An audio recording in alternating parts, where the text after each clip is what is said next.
Hello दोस्तों, और कैसे आप सभी।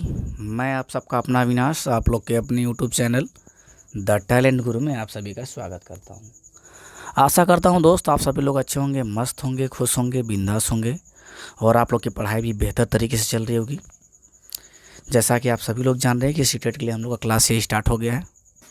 तो थ्योरी का एक तरफ चल रहा है और प्रैक्टिस का हम एक तरफ करेंगे, ठीक है। तो प्रैक्टिस में आज हम जो है कि एनसीएफ, एनईपी और आरटीई जितने भी सारे क्वेश्चन आपके प्रीवियस ईयर हैं 2021-2022 को एक बार फिर से देख रहे हैं, ठीक है। 2021 और 22 में कितने क्वेश्चन आपसे पूछे गए हैं एनसीएफ, आरटीई और एनईपी के तहत, तो देखेंगे क्वेश्चन को। फिर जैसे ये क्वेश्चन ख़त्म हो जाएगा फिर इसके बाद हम क्या जो इस बार एग्ज़ाम हुआ है फिर उसको लेंगे हम। तो चलिए ज़्यादा बात ना करते हुए हम क्लास को अपने क्या करते हैं, स्टार्ट करते हैं। देखिए पहला क्वेश्चन क्या है, और थ्योरी देखना हो तो आप प्रैक्टिस में यहाँ करा रहा हूँ, और थ्योरी आपको पूरा एनसीएफ, एनईपी, आरटीई सब कुछ कंप्लीट पढ़ाया गया है। आपको RTE, NEP, NCF, Hindi pedagogy, math pedagogy और ईवीएस और साइकोलॉजी, ये सारा कुछ आपको चैनल पे कंप्लीट पढ़ाया जा चुका है। और इसमें बस मैं प्रैक्टिस करा रहा हूँ, फिर से मैं दोबारा एक बार पढ़ाऊँगा। सब धीरे धीरे क्लास चल रहा है एक तरफ से। तो चलिए क्लास को हम स्टार्ट करते हैं।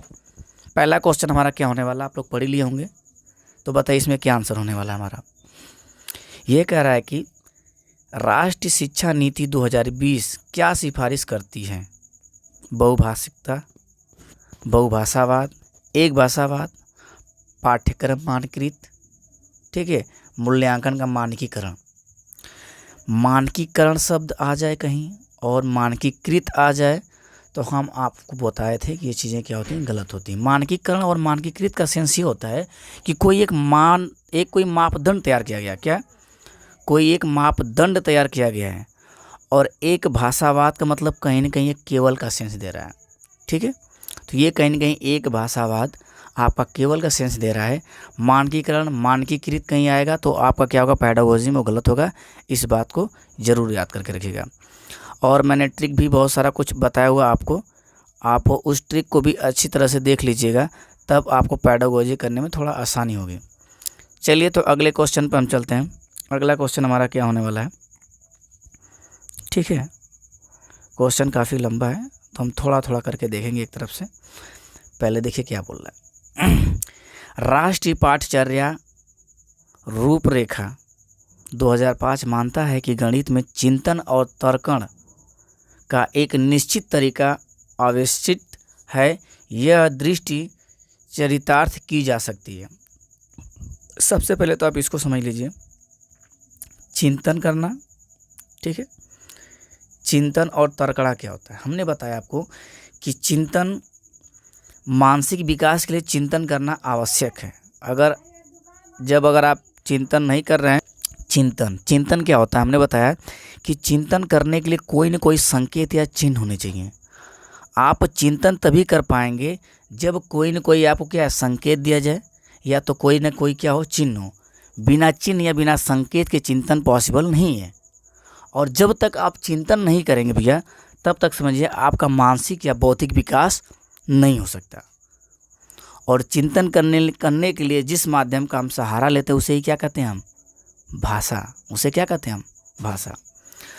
तर्कणा की बात कर रहा है कि चिंतन और तर्कणा एक निश्चित तरीका है, किस चीज़ के लिए, मानसिक विकास और बौद्धिक विकास के लिए। आइए आगे देखते हैं। पहला है छात्रों को विशेष अनुशिक्षण देकर, विशेष अनुशिक्षण, छात्रों क्या कर रहे हैं, छात्रों को विशेष अनुशिक्षण देने की बात कर रहे हैं। तो अगला ऑप्शन देख लेते हैं। अगला हमारा क्या है, अगला कह रहा है उपागम हस्त कौशल सामग्री का उपयोग। यहाँ से देखिए अन्वेषण, उपागम हस्त कौशल सामग्री का उपयोग, अवधारणाओं का वास्तविक जीवन से संबंध जोड़ना। अगला क्या कह रहा है, छात्रों को चर्चा में सम्मिलित करना, ठीक है। अगले ऑप्शन को हम देख लेते हैं। गणित की सभी पाठ्य पुस्तकों को दोबारा लिखकर। अगला है पाठ्य पुस्तक में दी गई समस्याओं, प्रश्नों को हल करने पर बल देना। आपको मैंने पहले ही बताया था कि बल देना क्या होता है, हमेशा गलत होता है। दोबारा का मतलब ये भी हमारा क्या होगा, गलत। एक ही चीज़ को बार बार रिपीट करवाएंगे तो कहीं ना कहीं वो रटन प्रणाली पे जोर दे रहा है। ये बल देना ये भी रटन प्रणाली पे जोर दे रहा है, और ये दोबारा बार बार एक ही चीज़ को हम लिखवा रहे हैं तो ये भी कहीं ना कहीं रटन प्रणाली पे जोर दे रहा है। जबकि हमारा एनसीएफ, एनईपी, आरटी, एनसीएफ हमारा और एनईपी क्या कहता है कि आपको रचनावाद पे जोर देना है, करके सीखने पे क्या करना है, जोर देना है। अगर आप थ्योरी देखे होंगे तो आपको अच्छी तरह समझ में आएगा कि जो एनईपी है और हमारा एनसीएफ है ये रचनावाद पे जोर देता है। किस पे, रचनावाद पे। तो ये दोनों ऑप्शन तो हमारे यहीं से गलत हो जाएंगे, ये दोनों ऑप्शन हमारे यहीं से गलत हो जाएंगे। और अगला ऊपर देखिए, ये जो ऑप्शन आपका कह रहा है कि विशेष, विशेष का मतलब क्या समझ रहे हैं, विशेष का मतलब एनसीएफ और एनईपी क्या कहता है कि आपको बहुभाषिकतावादी वाले कक्षा में पढ़ाना है, आपको मतलब सामूहिक पढ़ाना है, ठीक है। तो ये समावेशन पे बात करता है, समायोजन की बात करता है। ये व्यक्तिक विभिन्नता मतलब अलग अलग करके बच्चों को पढ़ाना नहीं है, ठीक है। तो बहुसांस्कृतिक, बहुभाषिकता, ये सब चीज़ें क्या हैं, इन सबको आपको समान करना है। तो विशेष का मतलब आप कहीं ना कहीं क्या कर रहे हैं, बालक को अलग कर रहे हैं। तो क्या करना है, बालक को अलग नहीं करना है। ये समावेशी पे क्या करता है, जोर देता है। तो जब आप विशेष शिक्षा देंगे तो कहीं ना कहीं समावेशी कक्षा क्या कर रहे हैं, उल्लंघन कर रहे हैं। समावेशी कक्षा, समावेशी शिक्षा हम उसे कहते हैं जिसमें सभी को एक साथ बैठा के शिक्षा दी जाती है, ठीक है। चाहे वो मध्यम वर्ग वाले हों, चाहे उच्च वर्ग वाले हों, चाहे निम्न वर्ग वाले हों। कहने का सेंस कोई जाति धर्म की बात नहीं इसमें हम कर रहे हैं। नॉलेज के हिसाब से कोई मंद बुद्धि बालक हो, कोई तीव्र बुद्धि का बालक हो, कोई कुशाग्र वाला हो, सबको एक क्लास में रख के क्या करना, शिक्षा देना क्या कहलाएगा, हमारा समावेशी शिक्षा या समावेशी कक्षा। तो ये कहीं ना कहीं समावेशी क्या कर रहा है, उल्लंघन कर रहा है, इसलिए ये भी ऑप्शन क्या होगा, गलत होगा। तो यहाँ पे हमारा सही क्या हो जाएगा, बस बी। अन्वेषण करना मतलब खोज करना, रचना करना, निर्माण करना, उत्पत्ति करना, वैज्ञानिक दृष्टिकोण। जहाँ पे दिख जाए क्या, वैज्ञानिक दृष्टिकोण, रचनात्मक, सृजनात्मक, अन्वेषण, ठीक है। जहाँ पे तर्क वितर्क करने के लिए, और जहाँ पे हस्त कौशल मतलब जहाँ करके सीखने के पर जोर दिया जाए, और धारणाओं का वास्तविक जीवन संबंध मतलब जो भी कुछ आप पढ़ा रहे हैं बच्चे के वास्तविक जीवन से जोड़ के अगर पढ़ा रहे हैं तो क्या वो ज़्यादा फ़ायदेमंद होगा, मतलब बालक को ज़्यादा समझ में आएगा और आपको कम मेहनत करना पड़ेगा। तो किसी चीज़ मतलब किसी भी विषय वस्तु को अगर आप बच्चे को समझाना चाहते हैं या पढ़ाना चाहते हैं तो आपको उसके पूर्व ज्ञान से जोड़कर उसे शिक्षा देनी चाहिए ताकि और बेहतर तरीके से वो क्या करे, सीख पाए। अगला हमारा कह रहा है वास्तविक जीवन की, तो हो गया छात्रों को चर्चा में शामिल करना। आपको हमने बताया था कि जो सामूहिक चर्चा होती है, जैसे भ्रमण विधि पे बच्चे को जब ले जाया जाता है, कहाँ, भ्रमण विधि पे जब बच्चे को ले जाता है तो उसके बाद एक सामूहिक चर्चा रखनी चाहिए जिसमें, क्योंकि जब भ्रमण विधि पे आप बच्चे को ले गए होंगे तो वहाँ पे सबके देखने के नज़रिया क्या होता है, अलग अलग होता है। तो सब अलग अलग वस्तु पे अपना अलग अलग ध्यान केंद्रित कर पाए होंगे और अलग अलग जानकारी अपना नोट किए होंगे। तो इसलिए सामूहिक चर्चा आपको रखना चाहिए ताकि जो बालक नहीं सीख पाया वो क्या है, आपस में क्या करेंगे, अंतःक्रिया करके ज़्यादा से ज़्यादा क्या करेंगे, वो सीखेंगे। अंतःक्रिया करके क्या करेंगे, ज़्यादा से ज़्यादा वो सीखेंगे, जिससे उनका ज्ञान क्या होगा, बढ़ेगा। तो इसलिए कक्षा ख़त्म मतलब कभी भी आप भ्रमण विधि पे ले जाएं तो उसके बाद आपको क्या करना चाहिए, एक सामूहिक चर्चा रखनी चाहिए।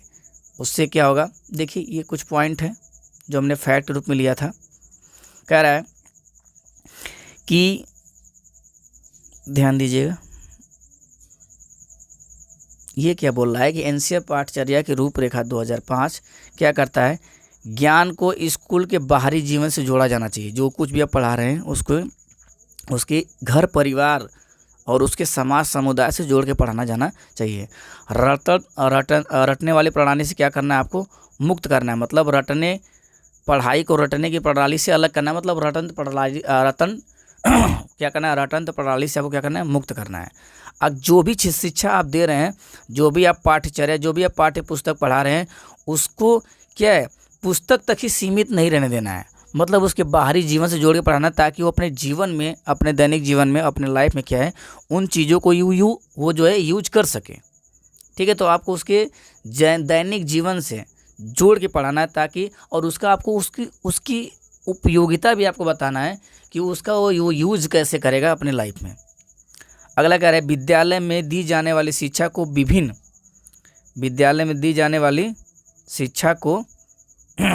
विभिन्न प्रकार की गतिविधियों से जोड़ना चाहिए। मतलब करके सीखने पे क्या करना चाहिए, उसे जोर देना चाहिए। बच्चे को क्या है, करके सीखने पे क्या करना चाहिए, जोर देना चाहिए, जिससे जब कोई चीज़ अगर आप करके सीखेंगे तो आपके मन मस्तिष्क में वो चीज़ें काफ़ी लंबे समय तक क्या हुआ, स्टोर होके रहेगा।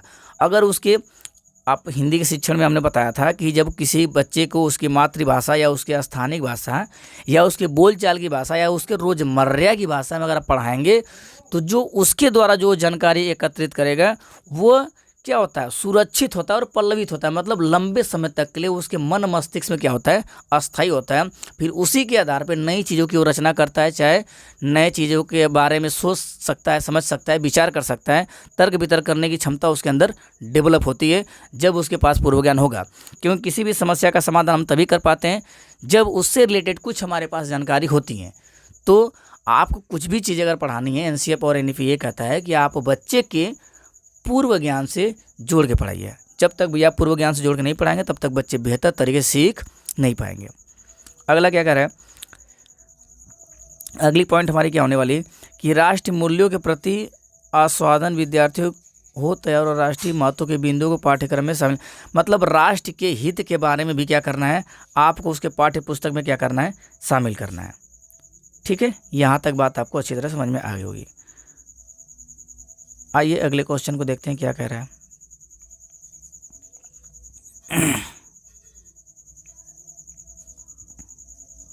देखिए, दिव्यांग छात्रों की शिक्षा के संदर्भ में निम्नलिखित में से किस प्रावधान को राष्ट्रीय शिक्षा नीति 2020 द्वारा बढ़ावा नहीं दिया गया।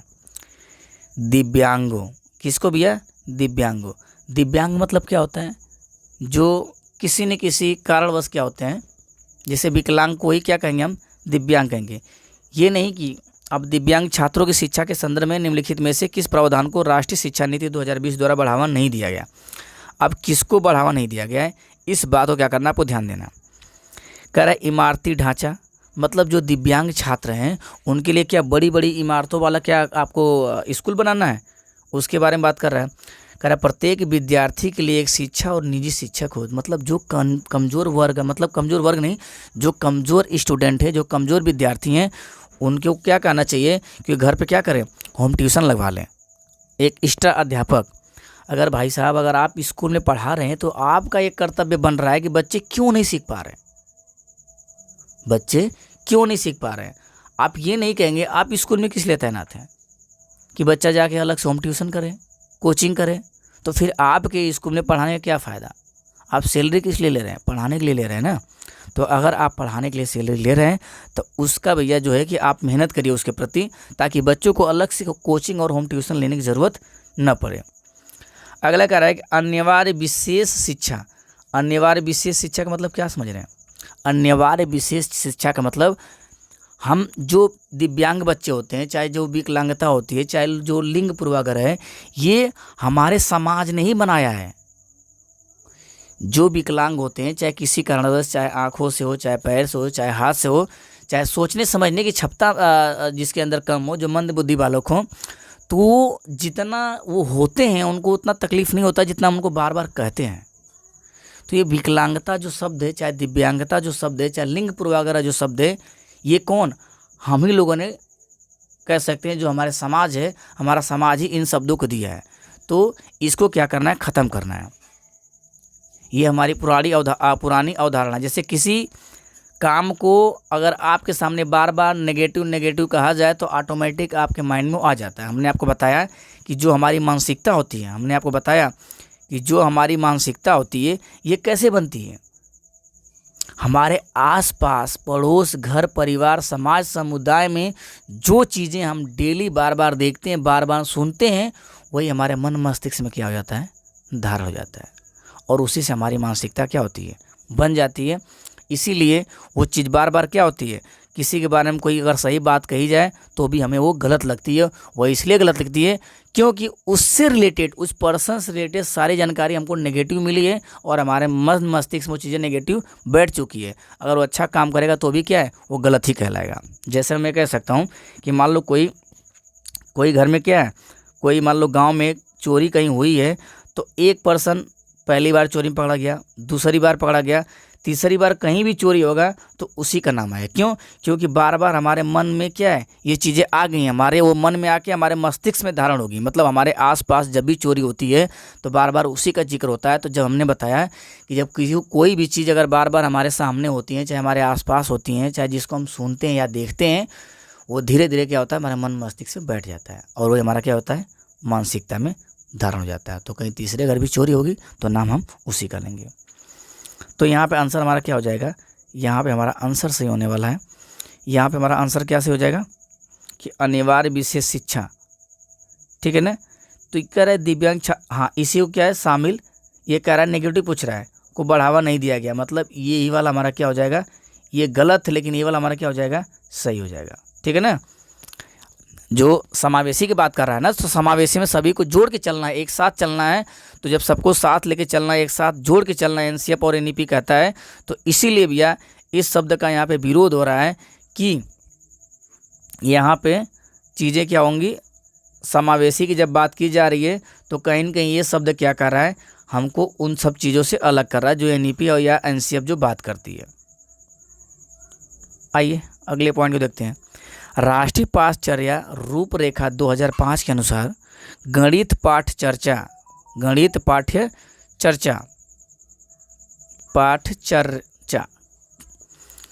ये पूछ रहा है महत्वपूर्ण लक्षण और रूप। कह रहे राष्ट्रीय पाठचर्या रूपरेखा 2005 के अनुसार गणित पाठचर्या का महत्वपूर्ण लक्षण क्या है। ध्यान दीजिए, इसे महत्वाकांक्षी एवं सुसंगत होना चाहिए, इसे क्रियाकलाप गतिविधियों पर केंद्रित होना चाहिए। किस पे? क्रियाकलाप और गतिविधियों पे केंद्रित होना चाहिए। अगला ऑप्शन देखते हैं, ये दो ऑप्शन यहाँ देख लीजिए आप। अच्छा, इसमें आपको फर्स्ट, सेकंड और थर्ड को ढूंढना है, तो दो आप पढ़ लिए। तीसरा कह रहा है इसमें अधिक संख्या में योगात्मक आकलन को शामिल करना चाहिए। हमने आपको रचनात्मक आकलन पढ़ाया, हमने आपको योगात्मक आकलन पढ़ाया, ठीक है ना, मापन और मूल्यांकन हमने पढ़ाया, तो उसको आप एक बार देख लेंगे तो ज़्यादा समझ में आएगा। अगला कह रहा है कि इस समझ बोध से अधिक से ऊपर क्रिया विधियों और सूत्रों को ज्ञान पर बल देना चाहिए। ये तो यहीं पे गलत हो गया पहले, तो चौथा ऑप्शन तो सही नहीं होगा, क्योंकि बल दे रहा है वो भी सूत्र पे। तो ये रचनावाद पे जोर देता है, ना कि रटने पे जोर देता है, ना कि सूत्र पे जोर देता है। तो डी वाला तो ऐसे ही गलत हो गया। जब डी वाला गलत हो गया तो आपको अच्छी तरह पता है कि डी वाला गलत हो गया तो ये तो होगा नहीं, ठीक है, डी वाला गलत हो गया तो ये तो होगा नहीं। अब बचा आपका ए, बी और सी। अब बताइए इन तीनों में क्या सही है। ठीक है, कह रहा है महत्वाकांक्षी एवं सुसंगत होना चाहिए, इसे क्रियाकलाप गतिविधियों पर केंद्रित होना चाहिए, इसमें अधिक संख्या में योगात्मक आकलन होना चाहिए। नेगेटिव ने पूछा आपसे, भैया ये भी देख लीजिए।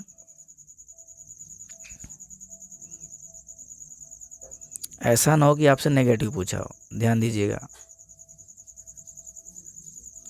कह रहा 2005 के अनुसार गणित पाठचर्या का महत्वपूर्ण लक्षण रूपक हैं, महत्वपूर्ण लक्षण रूपक हैं।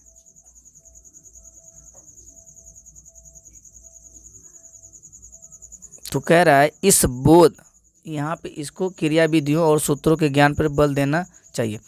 इसको जरा अच्छे से पढ़िए एक बार और अच्छे से, शायद आपको कुछ समझ में इसमें आए। इस ऑप्शन में देखते हैं थोड़ा।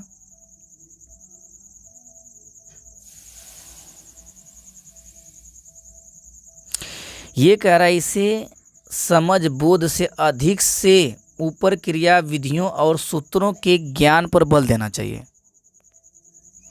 यहाँ तक तो बातें समझ में आ रही हैं। ये समझ बोध, क्रिया विधियों, ये बात सही है, और सूत्रों के ज्ञान पे बल देना चाहिए, यहीं से थोड़ा सा फॉल्ट हो रहा है।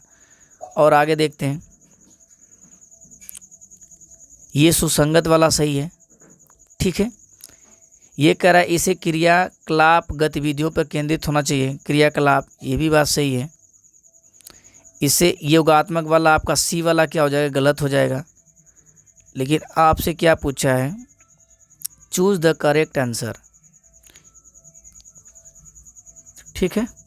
तो यहाँ पे हमारा क्या सही हो जाएगा, फर्स्ट, और हमारा फर्स्ट सही हो जाएगा, सेकंड सही हो जाएगा। ए और बी किसी ऑप्शन में है ए और बी हमारा किस में दिख रहा है, सी में, तो हमारा क्या सही हो जाएगा, सी सही हो जाएगा। ठीक है, हमारा क्या सही हो जाएगा यहाँ पे, सी सही हो जाएगा। आइए अगले क्वेश्चन की तरफ देखते हैं।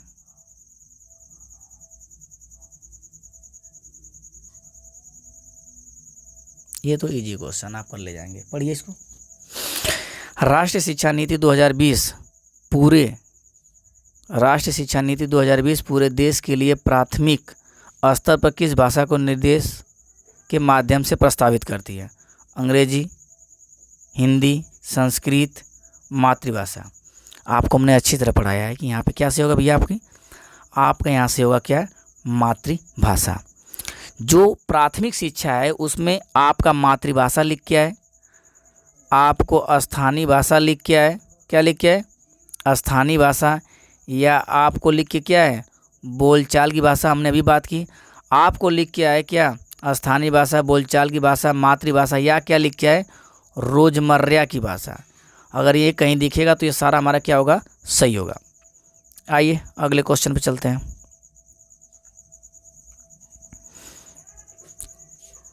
पेडागोजी में क्वेश्चन थोड़ा लेंदी होता है, ठीक है।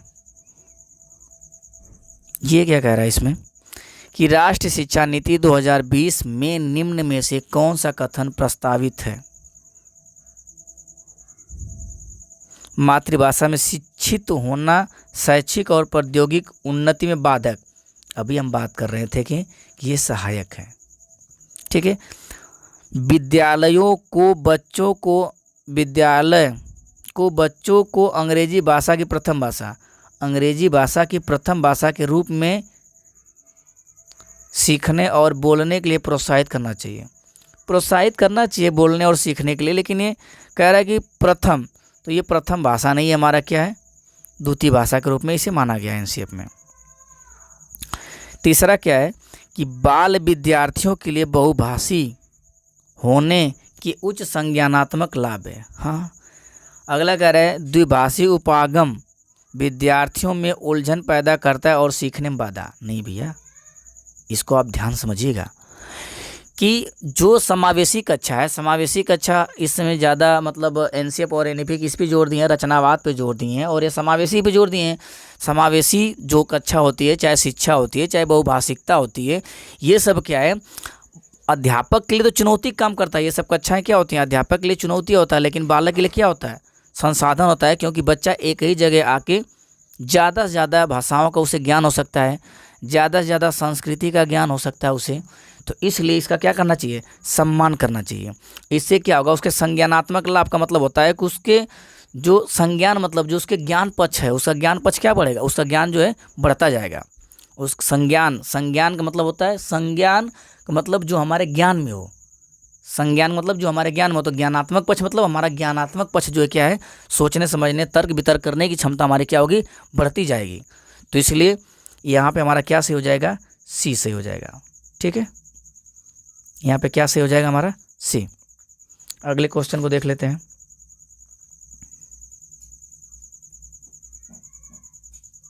क्वेश्चन काफ़ी लंबा है, ठीक है। इसको देखिए, राष्ट्रीय पाठचर्या रूपरेखा 2005 के अनुसार निम्नलिखित में से कौन सा गणित की कक्षा में दृष्टिकोण को निरूपित करता है? किसमें भैया, गणित की कक्षा में, ठीक है। छात्र सूत्रों को स्मरण कर रहे हैं। अच्छा, तो यहाँ से केवल से देखिए ये गलत हो गया। छात्र पाठ्य पुस्तक में हल किए हुए उदाहरण को नकल करना, देखो यहाँ पे ये गलत हो जाएगा। अगला देखते हैं क्या दे रहा है, छात्र कक्षा में अर्थपूर्ण प्रश्नों को प्रस्तुत एवं हल कर रहे हैं। प्रस्तुत एवं हल, यहाँ पे देखिए दो ऑप्शन को आपको देखना है अच्छे से, किसको, दो ऑप्शन को। पहला वाला तो है ही नहीं, ये स्मरण करना कह दिया तो ये भी गलत हो गया। तो यहाँ पे आपका डायरेक्ट क्या सही हो जाएगा, डी सही हो जाएगा, इसमें कोई बात नहीं है। अगला क्वेश्चन देखते हैं। ये तो काफ़ी लंबा है, आपको दिखेगा ही नहीं इसमें, ठीक है। ये काफ़ी लंबा क्वेश्चन है, आपको दिखेगा ही नहीं। तो आज के लिए बस इतना ही करते हैं, ठीक है। ये देख लेते हैं, ये भी तो लंबा क्वेश्चन, लेकिन देख लेते हैं क्या दिक्कत है, देख लेते हैं। ये अच्छा क्वेश्चन हमको लग रहा है, इसलिए देखना चाहिए हम लोग को। चलिए, ये कह रहा है राष्ट्रीय पाठ्यचर्या रूपरेखा एनसीएफ 2005 बल देता है कि स्कूल गणितीय गतिविधि आधारित हो, ऐसा क्योंकि। बहुत अच्छा क्वेश्चन भैया, ध्यान दीजिएगा। हर ऑप्शन को यहीं पे क्लिक करते हुए चलेंगे। यह विद्यार्थियों को आजीविका कमाने के कौशल के विकास में सहायक करता है, ये भी बात सही है। अगला कह रहा है यह विद्यार्थियों को गणित में अर्थपूर्ण समस्याओं को हल करने सुलझने के लिए प्रोत्साहित करता है, ये भी सही है। गणित में अमूर्त संकल्पनाओं को समझने के लिए यह मूर्त अनुभव उपलब्ध कराता है, ये थोड़ा गलत है भैया। मूर्त अनुभव थोड़ी मूर्त से हम अमूर्त की तरफ जाते हैं।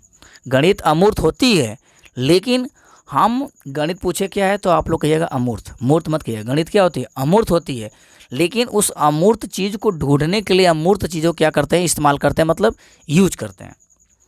अगला कह रहा है कि यह प्राथमिक कक्षाओं में बच्चों को मनोरंजन का समझ उपलब्ध कराती है। यहाँ पर देखिए पहला तो 100% सही था आपका। पहला क्या है, सही है। पहला क्या है हमारा, सही है। तो पहला पहले देख लेते हैं किसमें किसमें है, ठीक है। पहला आपका दिख रहा है, इसमें है नहीं। पहला आपका सब में दिख रहा है।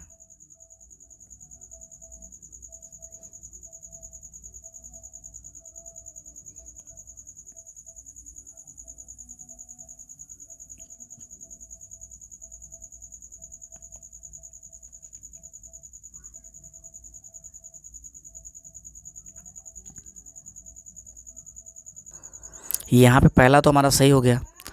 अब देखते हैं कि इसमें क्या सही है। पहला ऑप्शन तो सही था, अगले ऑप्शन को और एक बार पढ़ लेते हैं।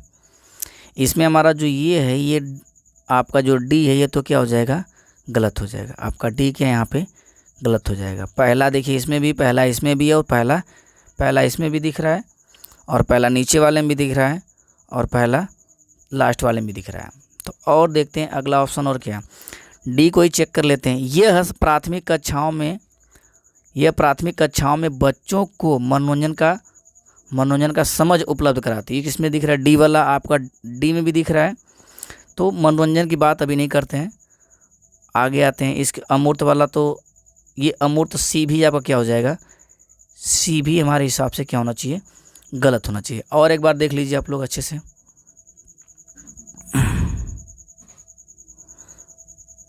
तो यहाँ पे देखिए क्या सही होगा हमारा, यहाँ पे हमारा जो सही होने वाला है क्या होगा, ए बी सी। क्या सही होगा हमारा, ए बी और सी। क्या सही होगा, बस बी और सी। ए में आगे बढ़ते हैं, अगले क्वेश्चन को देखते हैं।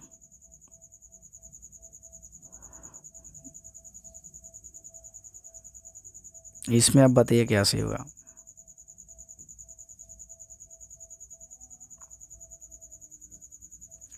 इसी क्वेश्चन की बात हम कर रहे थे ना। देखिए, राष्ट्रीय पाठ्यचर्या रूपरेखा 2005 बल देता है कि स्कूल गतिविधियां आधारित होनी चाहिए। देखिए वही क्वेश्चन दोबारा है, ठीक है ना। चलिए, तो आज के लिए बस इतना ही करते हैं, फिर आपसे मिलते हैं नेक्स्ट वीडियो में, ठीक है। अगर वीडियो पसंद आए तो ज़्यादा से ज़्यादा शेयर करें, लाइक करें, और चैनल को सब्सक्राइब जरूर करिएगा। और आप प्रैक्टिस करने से पहले थ्योरी ज़रूर देख लीजिए। आप जो है कि कल जब प्रैक्टिस हम करेंगे, नेक्स्ट जो हमारा एनसीएफ और एनईपी से ही रिलेटेड रहेगा। लगभग हम 40 से 50-60 क्वेश्चन करेंगे केवल एनसीएफ और एनईपी से, जिससे क्या होगा, आपका क्वेश्चन गलत नहीं होगा। और थ्योरी आपको पहले ही पढ़ा दी गई, थ्योरी को एक बार देख लीजिए, फिर एक बार हम थ्योरी को पढ़ा देंगे दोबारा। तो चलिए फिर से मिलते हैं आपसे नेक्स्ट वीडियो में, तब तक के लिए भैया धन्यवाद।